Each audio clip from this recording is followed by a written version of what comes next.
Arab దేశాల్లో tension నెలకొంది. యమన్పై Saudi Arabia భీకర దాడికి పాల్పడింది. యమన్ వేర్పాటువాదుల నౌకలే లక్ష్యంగా ఈ దాడులు చేసింది. ఆయుధాల సరఫరా నౌకలే లక్ష్యంగా బాంబుల వర్షాన్ని కురిపించింది. దాడులపై సౌదీ ప్రెస్ ఏజెన్సీ ఇప్పటికే ఒక ప్రకటనను కూడా విడుదల చేసింది. తాజా పరిణామాలతో తీవ్ర ఉద్రిక్త పరిస్థితులు ఏర్పడుతున్నాయి ఇరు దేశాల మధ్య. ఇప్పటికే దుబాయ్ కూడా దీనికి సంబంధించి స్పందించింది. సౌదీ అరేబియా సంయమనం పాటించాలంటూ రిక్వెస్ట్ చేసింది. యమన్ వేర్పాటువాద సంస్థకు ఆయుధాలు చేరవేయలేదంటూ యుఏఈ చెప్తున్నటువంటి పరిస్థితి కనిపిస్తోంది. యునైటెడ్ అరబ్ ఎమిరేట్స్ నుంచి వచ్చినటువంటి ఒక వేర్పాటువాద దళానికి యమన్ ఆయుధాలను రవాణా చేస్తున్నట్లుగా సౌదీ అరేబియా ఆరోపిస్తుంది. ఈ మంగళవారం యమన్ ఓడరేవు నగరం ముకల్లా మీద ఈ బాంబు దాడికి పాల్పడ్డాన్ని మనం చూసాం. ఈ దాడికి యుఏఈ వెంటనే అంగీకరించలేదు, యాక్సెప్ట్ చేయలేదు, లేదు ఇదంతా అని చెప్తుంది. ఎర్ర సముద్రం ప్రాంతం అంతటా కూడా ఇప్పుడు చాలా గందరగోళ పరిస్థితులు మనం చూస్తూనే ఉన్నాం. ఇలాంటి పరిస్థితుల్లో ఇరాన్ మద్దతు ఉన్నటువంటి హౌతీ తిరుగుబాటుదారుల మీద యమన్ దశాబ్దాలుగా సాగిస్తున్నటువంటి యుద్ధాన్ని మనం చూస్తున్నాం. ఇప్పుడు ఈ రియాద్ అబుదాబి మధ్య కూడా సంబంధాలను ఇది కొంత ఇంపాక్ట్ చూపిస్తున్నటువంటి పరిస్థితి కనిపిస్తోంది. యమన్ని దెబ్బతీయడానికి సౌదీ అరేబియా ప్రయత్నిస్తోంది అంటూ ఆ దేశం ఆరోపిస్తున్నటువంటి పరిస్థితి మనం చూస్తున్నాం. ఇక్కడ సిచ్యువేషన్ ఒకసారి మనం చూస్తే యమన్లో ఉన్నటువంటి హౌతీ తిరుగుబాటుదారులు అక్కడ ఎమర్జెన్సీ ప్రకటించారు. సౌదీ అరేబియా అనుమతించినవి తప్ప ఇంకేవి కూడా లోపలికి రావడానికి లేదు. వాళ్ళ కంట్రోల్లో ఉన్నటువంటి ఆ మొత్తం భూభాగంలో అన్ని బోర్డర్స్ని కూడా వాళ్ళు క్లోజ్ చేశారు. అక్కడ క్రాసింగ్లకు సంబంధించి అలాగే విమానాశ్రయాలు ఓడరేవులకి సంబంధించి మొత్తం 72 గంటల పాటు కొత్తగా ఏ ట్రాన్సాక్షన్స్ అవ్వడానికి లేదంటూ వాళ్ళు కొన్ని రెస్ట్రిక్షన్స్ పాస్ చేయడం జరిగింది. అయితే అక్కడ గవర్నమెంట్ కూడా దీనికి సంబంధించి ఒక నోటీస్ని రిలీజ్ చేసింది. యుఏఈ ఈస్ట్ తీరంలో ఉన్నటువంటి ఒక ఓడరేవు నగరం ఫుజైరా నుంచి ఓడలు అక్కడికి చేరుకున్న తర్వాత ఇదంతా కూడా జరిగింది అంటున్నారు. ట్రాకింగ్ పరికరాలను అన్నింటినీ అక్కడ ఓడల్లో ఆపేసి అక్కడ సిబ్బంది పెద్ద మొత్తంలో ఆయుధాలను లేదంటే ఈ వెపన్స్ యుద్ధ వాహనాలను అక్కడ దించారు అనేది సౌదీ అరేబియా చెప్తోంది. ఈ దాడుల్లో ఇప్పటికీ అంటే ఈ నేపథ్యంలోనే మేము దాడులు చేయాల్సి వచ్చింది, భారీ ఎత్తున ఆయుధాలను సప్లై చేస్తున్నారు అనేది. యునైటెడ్ అరబ్ ఎమిరేట్స్ నుంచి వచ్చినటువంటి ఈ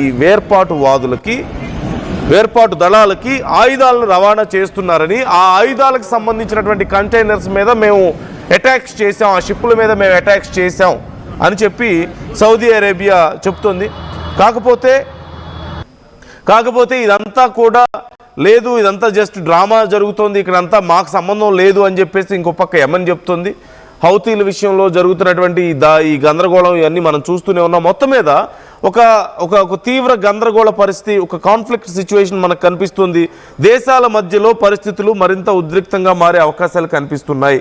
ఇప్పటికే సౌదీ దేశాలన్నీ కూడా ఈ విషయంలో చాలా సీరియస్గా అబ్జర్వ్ చేస్తున్నాయి. తొందరపడొద్దు, ఉద్రిక్తతలకు దిగొద్దు అని సజెస్ట్ చేస్తున్నటువంటి పరిస్థితి కనిపిస్తుంది. You can see those visuals. అక్కడ అటాక్స్ జరిగిన తర్వాత ఉన్నటువంటి సిచ్యువేషన్ని నేను మీకు చూపిస్తున్నాను. పెద్ద ఎత్తున ఒక్కసారిగా ఈ అటాక్స్ జరిగిన నేపథ్యంలో ఆ ప్రాంతం అంతా కూడా తీవ్ర గందరగోళం నెలకొంది. కాకపోతే ఎవరైనా ఈ దాడుల్లో ప్రాణాలు కోల్పోయారా లేదా అనేది ఇప్పటి వరకు అఫీషియల్గా కౌంట్ బయటికి రాలేదు. బట్ ఖచ్చితంగా ప్రాణాలు కోల్పోయి ఉంటారు అంటూ ఏమన్నా చెప్తున్నటువంటి పరిస్థితి కనిపిస్తుంది. ఓ పక్క ఈ ఆయుధాలకి సంబంధించినటువంటి ఇల్లీగల్గా ఇంపోర్ట్ చేసినటువంటి ఆయుధాలకు సంబంధించిన ఓడల మీద మేము దాడులు చేసామని చెప్తున్నప్పటికీ, మరోపక్క లేదు ఇవి కావాలని కుట్రపూరితంగా చేసినవే, మమ్మల్ని దెబ్బతీయాలని ప్రయత్నిస్తోంది అని చెప్పేసి ఇరు దేశాలు ఒకరి మీద ఒకరు విమర్శలు చేసుకుంటున్నటువంటి సిచ్యువేషన్ మనం చూస్తున్నాం. మరొకసారి ఉద్రిక్త పరిస్థితులు కనిపిస్తున్నాయి. యమన్ ఈ విషయంలో చాలా అగ్రెసివ్గా ఉంది, చాలా సీరియస్గా రియాక్ట్ అయ్యే అవకాశాలు కనిపిస్తున్నాయి. ఖచ్చితంగా ఈ విషయంలో మేము బలమైన సమాధానం చెప్పి తీరుతామంటూ చెప్తున్నటువంటి పరిస్థితి కనిపిస్తుంది. సో మరొకసారి అరబ్ దేశాల మధ్య ఉద్రిక్త పరిస్థితులు నెలకొనే అవకాశం ఉంది. ఈ మధ్యనే కొంచెం పరిస్థితులు నార్మల్ అవుతున్నాయి. ఇక అరబ్ దేశాలన్నీ లేదంటే ఇస్లామిక్ కంట్రీస్ అన్నీ ఒక తాటి మీదకి రావాలని చెప్పి ప్రయత్నాలు చేస్తున్న ఈ సమయంలో ఇప్పుడు ఇలా ఈ దాడులు యుఏఈ వరుసగా ఈ దాడులకు పాల్పడ్డాన్ని కొంత తీవ్రమైనటువంటి పరిణామంగా చూస్తున్నారు. సౌదీ అరేబియా ఇక్కడ ఆరోపిస్తున్నటువంటి పరిస్థితి కనిపిస్తుంది. యమన్ ఆయుధాల విషయంలో ఇన్వాల్వ్ అయింది అని కూడా చెప్తున్నారు. సో మొత్తం మీద చాలా గందరగోళ పరిస్థితి కనిపిస్తుంది. ఒకరి మీద ఒకరు దాడులు చేసుకునే అవకాశాలు కనిపిస్తున్నాయి. ఈ విషయంలో ఇతర ఇస్లామిక్ కంట్రీస్ కూడా కొంత ఇన్వాల్వ్ అవుతున్నటువంటి పరిస్థితి. కొంచెం ప్రశాంతంగా ఉండండి, ఎవరు దాడులు చేసుకోవద్దు అని కన్విన్స్ చేసే ప్రయత్నం జరుగుతుంది. కానీ సిచ్యువేషన్స్ కొంత ఉద్రిక్తంగా మారే అవకాశాలు అయితే చాలా క్లియర్గా కనిపిస్తున్నాయి. సో ఈ విషయాన్ని పట్ల మీ అభిప్రాయం ఏంటి? కామెంట్ చేసే ప్రయత్నం చేయండి. ఒక్కసారి అక్కడ ఉన్నటువంటి సిచ్యువేషన్ నేను మరింత క్లియర్గా చూపించే ప్రయత్నం.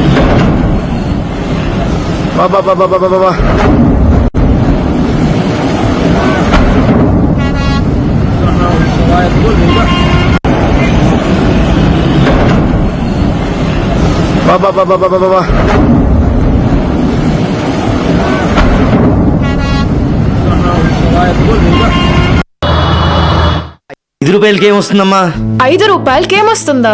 5 రూపాయలతో శాస్త్రీ బామ్ కొత్త ప్యాక్ వస్తుంది. జలుబు, తలనొప్పి, ఒళ్ళనొప్పులు అన్నిటికీ రిలీఫ్ ఇస్తుంది. బాస్, శాస్త్రీ బామ్ 5 రూపాయల ప్యాక్ రిలీజ్ అయింది. నగల సామ్రాజ్యం పెద్దది, మన వేడుకల్లో నగల పాత్ర పెద్దది.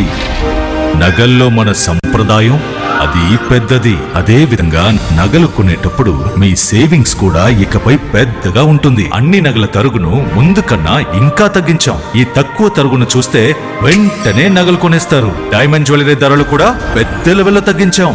ఇకపై అందరూ డైమండ్ జ్యువెలరీ కొనుక్కోవచ్చు. ఏ ఆఫర్లోనూ పక్కదారి పట్టకండి. ఇక్కడికొచ్చి కంపేర్ చేస్తేనే తెలుస్తుంది మీకు ఎంత పెద్ద